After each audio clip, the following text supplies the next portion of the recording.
सांग मैंने नमस्कार जय जगन्नाथ मु नीतू मु आउ गोटे ब्लॉग को आपण मानक वेलकम करुँची। तो आज किसी एत खास ब्लॉग नहीं तो मु घर को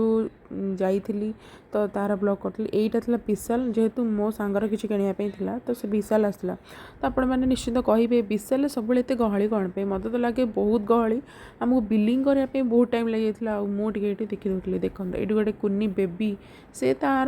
खेल चलई देता मॉल भितर आपण मैंने किए गले एमती खेल दिन ना विशाल भितर निश्चिंत कहे कि कौ मॉल को गले करती ना नहीं। हाँ तापर देखु भाई केते गहली तापर दिन मुझे जाइली बस स्टैंड को घर को जीवाई कहीं आपण मैंने जानीपर कहीं ब्लॉगटा देखो तब जानीपर तो गाड़ी आसी नाला तो मोर एक्चुअली सीवियर देह बहुत खराब हो जाता तो मो पुआ पपुली जाता मुझे आसी डॉक्टर देखापी तापर तो बाहर को आसलु छत गुणा आसलु तो यहाँ हूँ आम बड़म्बा मार्केट आपड़ कौ मैंने बड़म्बा बिलंग्स करते देखा आज केमी छतु आम करुचे छतु तो समस्ते भाजिकी खाई बाकी आज आम केमी कर देखिए छतु क्या को भल लगे निश्चित कहे बंद कर एमती नहीं उपरू देखो एमती बस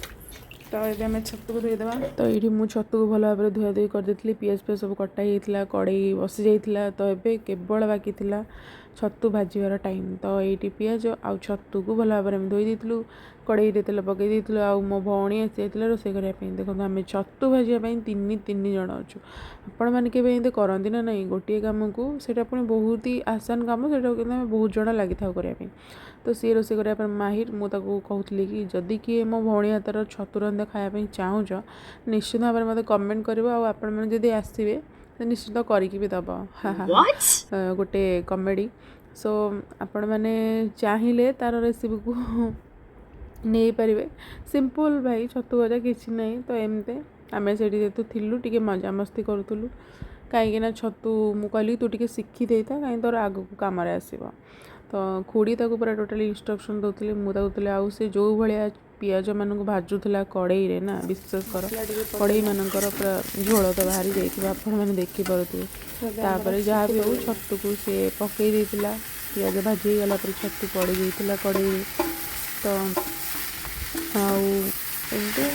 खंटा खंडी होगला आपण मैंने देखिपे कौन ही कहीपर आपण छतुर रेसिपी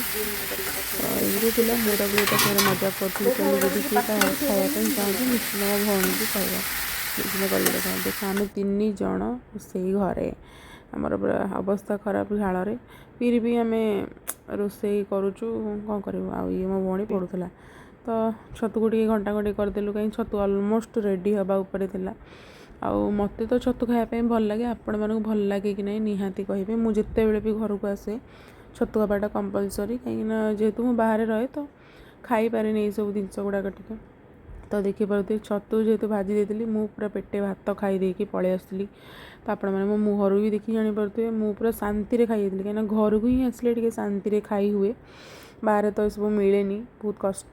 आने खाई नथिले तो एमाने तो सांग मैंने आज ब्लॉगटा केमी लगे निश्चित भाव में कमेंट करें रोचे बाय बाय।